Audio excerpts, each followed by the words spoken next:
Hello everybody, एक बार फिर से आपका स्वागत है आपके अपने यूट्यूब चैनल पर जिसका नाम है सक्सेस हरियाणा। देखिए, आपके लिए बहुत ही बड़ी गुड न्यूज़ है। काफ़ी लंबे टाइम के बाद आपका इंतजार खत्म हो गया है। सीईटी 2025 का ऑफिशियल नोटिफिकेशन आपके सामने आ गया है। इससे पहले जब एक बार वायरल हुआ था तब भी मैंने आपको वीडियो बना के बाकायदा वेबसाइट के ऊपर जाके दिखाया था कि अभी जो नोटिफिकेशन वायरल हो रहा है वो फेक है, साइट के ऊपर नहीं है। अगर आप मेरे साथ उस टाइम देख रहे थे तो आपको पता होगा, मैंने ग्रुप में भी डाला था कि ये फेक है, साइट पे उपलब्ध नहीं है। अभी साइट के ऊपर आ गया है ऑफिशियली, अब इसको हम कह सकते हैं। देखो, एडवर्टाइजमेंट के सेक्शन में जाकर हम देखेंगे तो आपको सबसे ऊपर दिखाई देगा ये रहा, CT1/2025 27/5/2025 को ये आया है नोटिफिकेशन। दूसरी बात, अगर आपने ध्यान दिया हो, जो साइट पे एक्टिव रहता हो, कल दिन में एक बार साइट क्रैश चल रही थी। ठीक है, कल दिन में साइट क्रैश चल रही थी, तो जहां तक है उस टाइम पे सीईटी का नोटिफिकेशन अपलोड किया गया था। पब्लिश इसको रात को किया गया है। ठीक है। देखो, अगर मैं इसको डाउनलोड कर लेता हूं तो आपको एक एक चीज बताऊंगा, और आपको मैं रिक्वेस्ट करूंगा कि आप वीडियो को कंप्लीटली देख लेना, क्योंकि पिछली बार बहुत सारी गलतियां बच्चों ने करी सीईटी को लेकर के, फिर बाद में उनको ये भुगतना पड़ा, कोर्ट केस करने पड़े। इसलिए अब की बार ऐसी गलती मत करना, पूरा नोटिफिकेशन समझ लेना, बहुत अच्छे से डीपली आपको समझा दूंगा। वीडियो बेशक लंबी हो जाए लेकिन एक एक चीज आपको बता दूंगा ताकि आपको कोई गलती ना हो। इसमें सब कुछ दिया है, टोटल A to Z चीज, exam pattern, exam date, age criteria, minimum qualification, certificate, सब कुछ। ठीक है, तो ये चीज आपको ध्यान देनी है। देखो, अगर हम बात करते हैं आपकी, सबसे पहले यहाँ से इंपॉर्टेंट डेट्स, ये तो चलो चैप्टर 8 को छोड़ो, हम डायरेक्ट आगे चलते हैं। ये कुछ एनेक्सर दिए गए हैं, कौन सी सर्टिफिकेट किस टाइप की होनी चाहिए, ये वाली ये जरूर देखना है आपको। पेज नंबर 11 के बाद एनेक्सर है, एक्सपीरियंस एज रिलैक्सेशन के लिए BCA BCB PWS DSM। ठीक है, या फिजिकल लिमिटेशन है जिनको स्क्राइब चाहिए, ये सब चीज़ें कुछ जो नोटिफिकेशन, जो इंस्ट्रक्शन सरकार जारी करती है टाइम टाइम पे, वो इंस्ट्रक्शंस भी इसमें है। ठीक है जी। अब आ जाओ यहाँ पे, फॉर्म जो है, डेट ऑफ पब्लिकेशन जो है वो है आपकी 26/5/2025। ठीक है जी, 26/5/2025। क्यों? क्योंकि पब्लिकेशन हुआ था ये रात को, और साइट पे अभी वैसे दिखा रहा है आज रात को, नहीं कि ये सुबह 27 के, लेकिन चलो इसको कोई दिक्कत नहीं है। रजिस्ट्रेशन जो होंगे शुरू, वो होंगे जी 28/5/2025, यानी कि कल से रात 12 बजे से फॉर्म भरने शुरू हो जाएंगे। मैं आपको फॉर्म भी भर के दिखाऊंगा, कंप्लीट फॉर्म भर के दिखाऊंगा, ताकि आपसे कोई भी गलती की गुंजाइश ना रहे। पहले भी मैंने भर के दिखाया, आज भी मेरे वीडियो यूट्यूब के ऊपर लगभग 2 लाख व्यूज के ऊपर हैं। बहुत डीपली समझाया था, एक एक चीज भर के दिखाई थी, अब भी दिखा दूंगा कल। Closing date of submission of online application, last date है वो है 12, यानी कि लगभग 15 दिन का टाइम आपको दिया है, 12 जून तक रात 12 बजे। फीस भरने की लास्ट डेट है 14 जून रात 6 बजे, शाम 6 बजे तक। ठीक है जी, ये तो हो गई इसकी एक डेट आपकी। अब आ जाओ इसमें, important date of BCA BCB certificate develop candidate. मेरे से अभी थोड़ी देर पहले एक भाई पूछ रहा था कि जी DSC और OSC का जो सर्टिफिकेट है वो कब की डेट का चलेगा, तो मैंने उसको कहा था वैसे तो कि कभी कभी चल जाएगा जो है उसका, लेकिन एक बार नोटिफिकेशन आ जाना तो उसमें पता चल जाएगा। तो इसमें BCA में, सॉरी, BCA BCB EWS, इसमें क्या है, इसमें आर्थिक चीजें होती है, यानी कि पैसों का वो जिक्र होता है, भाई कमाई कितनी है, तो इसलिए हर साल नया मांगते हैं, तो इसकी तो डेट इसमें बताई गई है। OSCDSC में क्रीमी लेयर वगैरह चीज नहीं होती, तो उसमें कोई डेट का इशू नहीं होता, लेकिन फिर भी वीडियो में आपको आगे पता चलेगा जब इसका जिक्र आएगा तब। ESM का जो सर्टिफिकेट है, यहाँ पे लिखा है कि सर्टिफिकेट इश्यू या रिन्यूअल और आफ्टर 13/6/2025 एंड और before the closing date will. ठीक है, यानी कि 2025 नहीं, 2024, 1 साल पुराना चल जाएगा आपका, यानी कि 13 जून 2025 के बाद का बना होना चाहिए ESM का सर्टिफिकेट, सॉरी, इसका DSM का जो सर्टिफिकेट होता है वो वाला। एडमिट कार्ड का बाद में बताया जाएगा, और जो एलिजिबिलिटी सर्टिफिकेट है PWD इन सब का, ये भी जो है क्लोजिंग डेट से, यानी कि लास्ट डेट से पहले का होना चाहिए, 14/6/2025 से पहले का। डेट ऑफ एग्जामिनेशन भी डिक्लेयर नहीं कि विल बी कम्युनिकेटेड सेपरेटली, ये भी जल्दी आ जाएगी। अब आ जाओ आगे अपनी और चीज़ों के ऊपर, एक एक चीज़ देखना, आपको लग रहा है यार क्या बता रहा है, ये बहुत जरूरी है आपकी। ठीक है जी, इसके बारे में बताया कब क्या हो, ये हमारे लिए अभी ज़्यादा वो है नहीं कि इनको पढ़ें, क्योंकि ये सब आपको पता है। और यहाँ पे चैप्टर नंबर 2, मिनिमम क्वालिफिकेशन, वो है आपकी +2 या इक्विवेलेंट होनी चाहिए, मैट्रिक विद एडिशनल क्वालिफिकेशन, यानी कि ITI वगैरह होनी चाहिए ग्रुप सी के लिए। ठीक है, +2 हो या उसके इक्विवेलेंट हो, या 10वीं प्लस ITI हो, वो अलग अलग ट्रेड के लिए अलग अलग होती है। मिनिमम क्वालिफिकेशन ये है, बस इसमें और कुछ नहीं है, ये चीज़ बताई है और ये बता दिया किस नोटिफिकेशन के तहत ये किया गया है, चीफ सेक्रेटरी ने जारी किया। सिलेबस ऑफ CET, सिलेबस आपको आगे ये अपेंडिक्स सी है, इसमें आपको दिखाऊंगा आगे जब वहां पे पहुंचेंगे वो चीज। चैप्टर 3, क्राइटेरिया, सीनियर सेकेंडरी या +2 लेवल का है जो इसका पेपर का लेवल, वो आएगा आपका 12वीं के लेवल का। ठीक है, except from the subject of Hindi and English, Hindi और इंग्लिश का जो लेवल रहेगा वो रहेगा 10वीं का, जो इसमें आएंगे पेपर में हिंदी और इंग्लिश वो 10वीं के लेवल के आएंगे। बाकी जो क्वेश्चन है, बाकी सब्जेक्ट है वो आएंगे +2 के लेवल के। ठीक है जी, ये है। अब आ जाओ यहाँ पे, क्राइटेरिया वही है, सेम नहीं बदला है। क्या 100 नंबर का पेपर होगा, बस सोशियो इकोनॉमिक क्राइटेरिया हटा दिया है। 1 घंटा 45 मिनट का टाइम है। 5 जनरल कैटेगरी को 50%, रिजर्व कैटेगरी को 40%। रिजर्व कैटेगरी मतलब बोथ वर्टिकल एंड हॉरिजेंटल, यानी कि जो बंदे ESM, DSM या फिजिकली चैलेंज, वो किसी भी कैटेगरी के हों, उन सबको 40% नंबर, और SC BC EWS सबको, और जो जर्नल के हैं उनको 50% नंबर। ठीक है जी, बाईलैंग्वेज पेपर रहने वाला आपका, जिसमें बताया गया है, और मार्कशीट के ऊपर सेंटर है वो अलॉट कर दिए जाएंगे। एडमिट कार्ड है उनको चेंज करने का ऑप्शन नहीं मिलेगा आपको सेंटर का। अब आ जाओ एज क्राइटेरिया, एज क्राइटेरिया 18 साल होनी चाहिए मिनिमम। ठीक है, और 42 साल मैक्सिमम होनी चाहिए। और जो एज रिलैक्सेशन है वो सरकार की जो इंस्ट्रक्शंस है 25 मार्च 2022 की आगे नोटिफिकेशन दिखाया गया है, वो उसके अकॉर्डिंग मिलेगी। एक्सपीरियंस फॉर एज रिलैक्सेशन, यानी कि एक्सपीरियंस के नंबर मिलते थे वो हटा दिए, लेकिन एज रिलैक्सेशन आपको मिलेगा। तो वो बताया गया जो हरियाणा सरकार के जो या कोएड इंस्टीट्यूट वगैरह है उनमें जो भी बंदा काम कर रहा है, अगर वो क्वालिफिकेशन वगैरह पूरी करता है और उसको एक्सपीरियंस सर्टिफिकेट जारी किया गया है डिपार्टमेंट से, तो उसको एज रिलैक्सेशन मिल जाएगा। अब आ जाओ यहाँ पे designation, date of joining, joining service, ये सब चीज़ें वहाँ पे जो है ना क्लियरली मेंशन होनी चाहिए, कब बंदा आया, कब रिजाइन दिया, क्या पोस्ट थी, सारी चीज़ें तभी मिलेगा। रिजर्वेशन की अगर बात करें तो यहाँ पे बताया गया है कि the candidate will need to fill the required particular till closing date, यानी कि फार्म भरने की लास्ट डेट से पहले पहले आपको जो भी चीज़ें हैं वो रिक्वायर्ड होंगी। क्या, no change particular any stage of setting, यानी कि इसके बाद कोई चेंज नहीं होगा। दूसरा, benefit of the reservation will be given only then those, यहाँ पे देखो अब क्लियर होगा, those DSC OSC BCA non creamy layer BCB non creamy layer PWS ESP PWD ESM candidate वो are bona fide resident of state of Haryana, यानी कि उन्हीं को रिजर्वेशन मिलेगा जो हरियाणा के रहने वाले हैं। दूसरा, reserve category candidate belong to other state will be consider general category only. ठीक है, ये बात हो गई इसकी। अब आ जाओ, स्पेशल मेंशन किया इन्होंने BCA BCB creamy layer non creamy layer, क्योंकि केस हुआ था कोर्ट में और वो बच्चे जीते थे, और वो इशू दोबारा से ना हो। वैसे मैंने आपको वीडियो बना के पहले बताया था कि सर्टिफिकेट बनवा लो, आपका 1 अप्रैल के बाद का चलेगा, उससे पहले का नहीं चलेगा। अब यहाँ पे देखो, ये पूरा इसी के बारे में। क्या, the candidate belonging to BCA non creamy layer BCB non creamy layer, यानी कि दोनों का नॉन क्रीमिलेयर, क्योंकि 8 लाख से कम जिसकी इनकम है उसी को रिजर्वेशन मिलता है, उससे फालतू का नहीं मिलता। अच्छा, इस रिजर्वेशन में सर्टिफिकेट बनवाओगे तो इसमें आपकी एग्रीकल्चर की कमाई और आपकी सैलरी अगर है वो काउंट नहीं होगी, उसके अलावा 8 लाख होनी चाहिए। अगर किसी की मान लो 6 लाख तो भाई आपकी वेतन है किसी के पापा का, और 2 लाख रुपए एग्रीकल्चर है, 2 लाख रुपए एक्स्ट्रा है, तो उसकी मानी जाएगी केवल 2 लाख। एग्रीकल्चर और सैलरी नहीं काउंट होगी, उसमें ऑप्शन होता है पोर्टल के ऊपर भरने का, वो बन जाएगा सर्टिफिकेट। यहाँ पे बताया category are to direct open fresh या latest BCA BCB certificate as case में भी as per Haryana government instruction 2022 और गवर्नमेंट नोटिफिकेशन।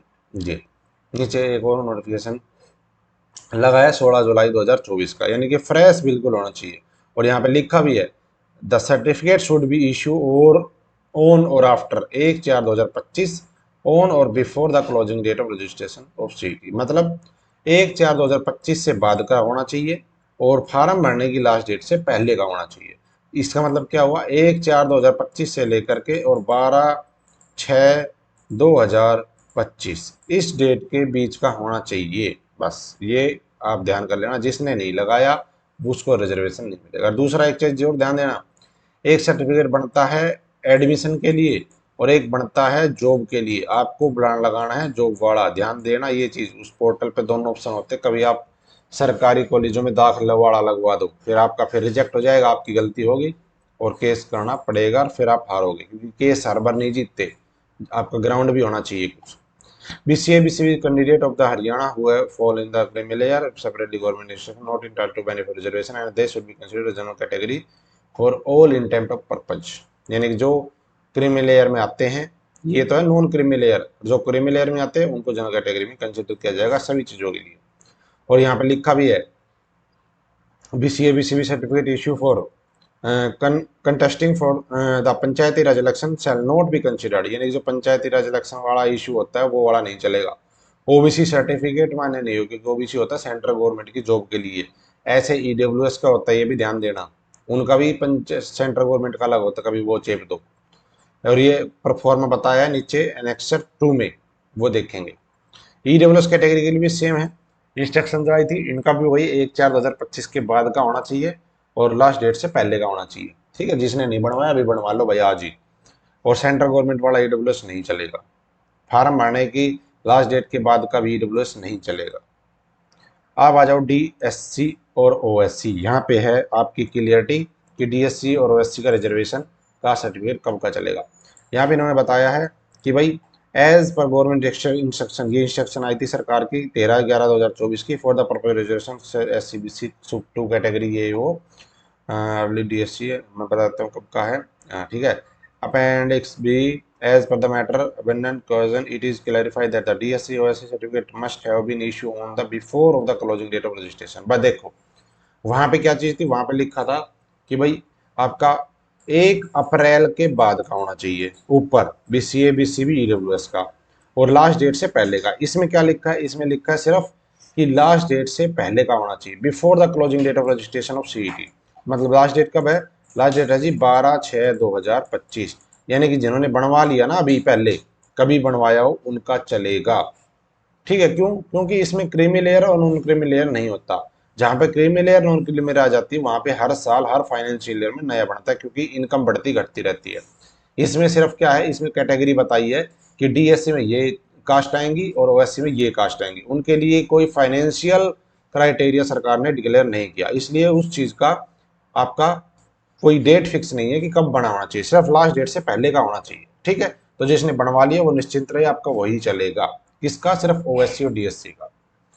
अब आ जाओ एक्स सर्विसमैन पे। एक्स सर्विसमैन का बताया है कि जो इंस्ट्रक्शंस है, ये इंस्ट्रक्शन है 2019 की, ये सॉरी 2022 की है एक इंस्ट्रक्शन, और एक है मार्च की, एक है अप्रैल की। ये दोनों इंस्ट्रक्शन चलेंगी एक्स सर्विसमैन की, बेनिफिट ऑफ रिजर्वेशन। और ये इंस्ट्रक्शन पढ़ लेना, फिर आपको आगे समस्या आएगी। एन एप्लीकेंट, ये इंस्ट्रक्शन है, ये आगे बताई है, वो मैं दिखा दूंगा आपको। अपेंडिक्स आपकी H के नाम से है। क्या है अगला कि भाई ये वाला, an applicant working for arm force में अप्लाई ऑफ CET, यानी कि NOC के बेस पे जो बंदा भी काम कर रहा है वो NOC लेकर के अप्लाई कर सकता है इसमें। ठीक है, 1 year of closing date of receipt application, 1 साल के अंदर अंदर ये चीजें होती है, फौजियों को पता होता है इन चीजों का। ESM candidate shall be attach photocopy वाले डॉक्यूमेंट की, अपनी जो भी आपकी बनती है, डिस्चार्ज बुक है, caste discharge, percentage disability, pension वगैरह, PPO, ये सब चीजें हैं, वो चीज आपको करनी पड़ेगी। और जो फैमिली मेंबर है, जो DESM है, DESM, उनका क्या होगा, उनका होगा जी आपका कि उनका जो ये आपका सर्टिफिकेट है वो 13/6/2024 के बाद का रिन्यू होना चाहिए, यानी कि इस डेट के बाद रिन्यू करवाया हो। अगर किसी ने 12/6/2024, अभी चली हुई 2025, अगर किसी ने 12/6/2024 को भी रिन्यू करवाया वो नहीं चलेगा।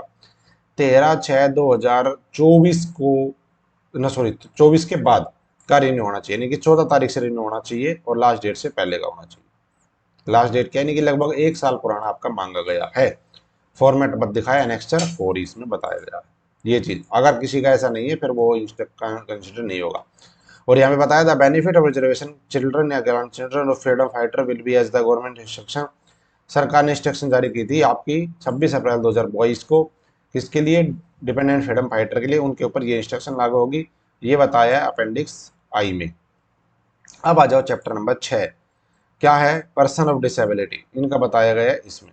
मैं ये बता दिया कौन किस कैटेगरी में आते हैं, ब्लाइंडनेस या लो विजन है इसमें आएंगे, जिसको सुनने में दिक्कत है वो इसमें आएंगे, लोकोमोटर डिसेबिलिटी OH में आएंगे, ऑटिज्म वगैरह MD में आएंगे, और बस उसी का ये अलग से एक है कि जो इसमें नहीं आता वो इंक्लूडिंग डिफ वो इसमें आ जाएगा, जो AOD में नहीं आते जो बचे हुए हैं मल्टीपल, वो इसमें आ जाएंगे मल्टीपल डिसेबिलिटी में। ठीक है जी, ये बताए गए हैं इसमें, सर्टिफिकेट वगैरह के बारे में बताया गया है। ठीक है जी, ये चलो अब चलते आगे। एप्लीकेशन फीस की अगर बात करें तो सरकार ने इंस्ट्रक्शन जारी की 2024 में 31 दिसंबर को। तो इंस्ट्रक्शन के अकॉर्डिंग आपका इसमें देखो, जो बंदा, ध्यान देना, जिन्होंने पहले CET फॉर्म भरा था, अगर वो अपने आप को इम्प्रूव करना चाहता है तो उसको क्या करना पड़ेगा, यहाँ पे देखो नोट 1, ये बड़ा इंपॉर्टेंट, जिसने पिछला CET दिया था, क्या, an applicant who deposit the fees at the time of registration shall be entitled to appear once in the CET. However, an applicant who wants to reappear in CET to improve his marks over the marks achieved in CET 2022 held on the 5-6 November 2022 shall have to deposit the fees again। मतलब जिसने पहला CET दिया था, अगर वो अपने आप को इम्प्रूव करना चाहता है, स्कोर बढ़ाना चाहता है, तो उसको ये वाला CET में फीस दोबारा से भरनी पड़ेगी, क्योंकि जो फीस है वो आपकी एक CET के लिए होती है। ठीक है जी, जिसने फीस भर दी वो रिफंड भी नहीं होगी। Commission will not be responsible for unsuccessful payment या transaction status failure transaction pending. अगर आपके बैंक की इशू की वजह से कोई ट्रांजेक्शन अनसक्सेसफुल या फेलियर या पेंडिंग में रह जाती है तो कमीशन किसी के लिए रिस्पॉन्सिबल नहीं है, यानी कि वो आपकी दिक्कत है कि वो किस टाइप से फेल हुई वो आप देखोगे। कभी ये कहो कि फेल होगी, मैं क्या करूँ, मैंने तो भरी थी फीस, ठीक है, बिना फीस के फॉर्म कंसिडर नहीं होगा। तो ये बता दिया, जिसको इंप्रूव करना दोबारा फॉर्म भर ले, दोबारा फीस भरनी पड़ेगी। अब आ जाओ चैप्टर नंबर 8 पे। यहाँ पे क्या है, सबमिशन ऑफ एप्लीकेशन फॉर्म के बारे में बताया गया है। फॉर्म भरते टाइम दिखा देंगे आपको, ये पोर्टल वही है, वन टाइम रजिस्ट्रेशन हरियाणा। ठीक है, और लास्ट डेट का वेट किए बिना भर देना, तो मैं आपको कल ही भर के दिखा दूंगा जैसे ही फॉर्म शुरू होगा। स्कैन वगैरह सारे डॉक्यूमेंट होंगे आपके, और डॉक्यूमेंट टू भी अपलोड हुए, एप्लीकेशन फॉर्म बता दिया क्या क्या होगा। जनरल कैटेगरी का कोई बंदा है तो उसके ये 6 फॉर्म अपलोड होंगे। क्या क्या है इसमें, स्कैन कॉपी, आपकी क्वालिफिकेशन, आपके फ़ोटो, आपके सिग्नेचर, आपके आधार कार्ड, ठीक है जी, आपका पहचान पत्र, परिवार पहचान पत्र, और अंडरटेकिंग होगी लास्ट में एनेक्सर 7 की, ये अपलोड होगा।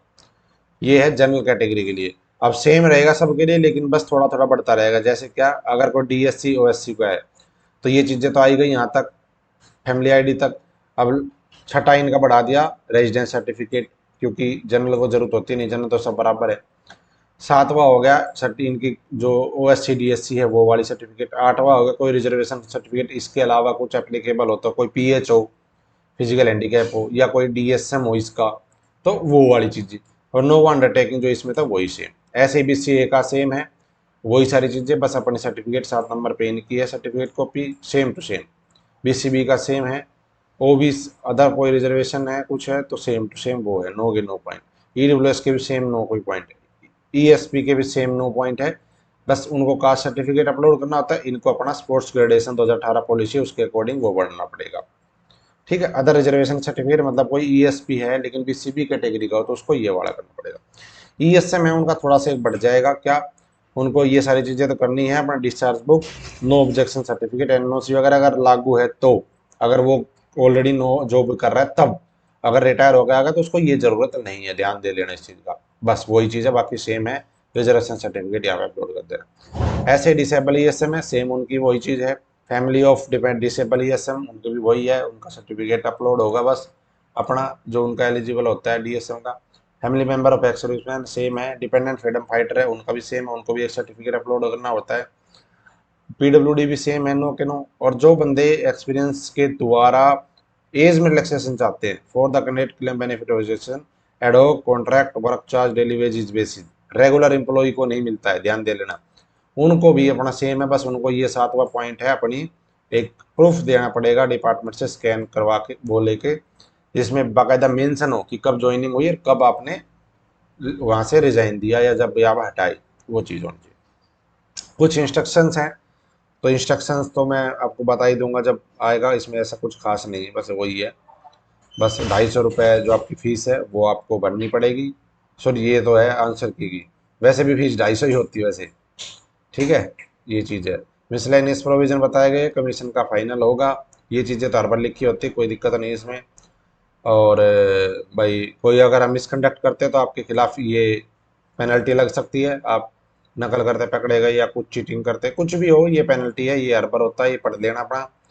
ठीक है जी। और आपका ये मोबाइल फ़ोन वगैरह, ये गूगल ब्रेसलेट कैमरा कुछ अलाउड नहीं होता पेपर में। बस ये तो हो गया नोटिफिकेशन। अब आ जाओ एनेक्सर। ये एनेक्सर ये है भाई आपका एक्सपीरियंस फॉर्मेट, जिसको छूट चाहिए एज में, वो ये भर के देगा। ठीक है, एनेक्सर आई। अब आगे आ जाओ, यहाँ पे साइन वगैरह होंगे अफसर के। बीसीए बीसीबी सर्टिफिकेट एनेक्सर 2 ऐसा बन के आता है, अभी ताज़ा बनवाओगे ऐसा ही बनेगा, सेम ऐसा। ठीक है जी, ये बताया गया है इसमें। जो आजकल ऑनलाइन सरल पोर्टल से बनता है, 1 घंटे में बन जाता है। ये है आपका एनेक्सर 3। ये किसका है? ईडब्ल्यूएस का इनकम असेट सर्टिफिकेट होता है। ये आपको ऐसा होना चाहिए आपका। इसके अलावा है आपका ईएसएम का, सॉरी डीएसएम की फैमिली मेंबर का एलिजिबिलिटी सर्टिफिकेट। आपको इस तरह से ये वाला वेरीफाई करवा के इस टाइप का, और वो आपका बनवा के लाना है जिला सैनिक बोर्ड से। ये है जिनको स्क्राइब चाहिए, राइटर चाहिए, जिनको फिजिकल जो बंदे होते हैं, नहीं वो है ना limitation of exam to right, हाँ ये वाला एक सर्टिफिकेट होता है उसका, आपका फिजिकल हैंडीकैप वाला, वो वाली सर्टिफिकेट रिगार्डिंग फिजिकल लिमिटेशन, यानी कि उसके बारे में होता है, फिजिकल बंदों को पता होता है चीज़ों का। आगे एनेक्सर 6, ये है स्क्राइब लेने के लिए, जो वो तो एलिजिबिलिटी सर्टिफिकेट, ये है स्क्राइब लेने के लिए कि आप लिख नहीं सकते तो आपकी जगह कोई और बंदा बैठेगा उसके लिए। ये है अंडरटेकिंग जो सबको अपलोड करनी, ध्यान देना, ये अंडरटेकिंग सबको अपलोड करनी साइन करवा के। ठीक है, इसका प्रिंट निकाल लेना, और ये आपको अपलोड करना है फॉर्म के सबसे लास्ट में जब आपका फॉर्म सबमिट होगा, इसके बिना सबमिट नहीं होगा। एनेक्सर 7, समझ गए? ये पूरा निकाल करके ये अपने साइन करके होता है कि मैंने भर दिया है। अब है कुछ ये इंस्ट्रक्शंस है जो जारी हुई है, ये आप देख लेना। मैं इस पूरे फॉर्मेट को डाल दूंगा अपने टेलीग्राम और व्हाट्सएप के। ये फीस आपको बताई दी थी मैंने, 250 रुपये लगती है रिजर्व कैटेगरी की, फिर उसके ऊपर 500 1000 ऐसे चलती है ये वाली। 1000 रुपये टोटल स्टैंडर्ड फीस है। अब रिजर्व कैटेगरी को 50% ऐसे ऐसे करके वो अपने हिसाब से आप देख लें। ठीक है, तो ये है, ये आप देख लेना, इंस्ट्रक्शंस है ये टाइम टाइम पे आई हुई है जो, तो वो लागू होंगी। धन्यवाद। जय हिंद, जय भारत, जय हरियाणा, आपका दिन शुभ हो। और आपको वीडियो कैसी लगी, समझ आया नहीं आया, मेरे हिसाब से बहुत डीपली अच्छे से एक्सप्लेन कर दिया है। और आके बाकी आप देख लेना, जैसे ही फॉर्म शुरू होगा मैं आपको फॉर्म भर के दिखा दूंगा, और आप भी फॉर्म मेरे वीडियो देख के और अपना खुद भरने की कोशिश करना। ठीक है, अपन डॉक्यूमेंट वगैरह स्कैन करवा के ले आओ घर पे। और अगर कहीं साइबर कैफे पे भरवाते हो तो अपनी आंखों के सामने एक एक चीज़ देखना, फ़ोन में मत लगना। आप फॉर्म भरवाते हो और फ़ोन में गेम खेलते हो, कोई चैट कर रहा है, ध्यान होना चाहिए फॉर्म भरने वाले के ऊपर क्या कर रहा है वो। गलती हो गई, दोबारा मौका नहीं मिलेगा। ठीक है जी। तो थैंक यू। जय हिंद, जय भारत, जय हरियाणा, आपको दिन शुभ हो। वीडियो को लाइक और शेयर कर देना, और मेरी वीडियो देख करके फॉर्म भर लेना। Thank you.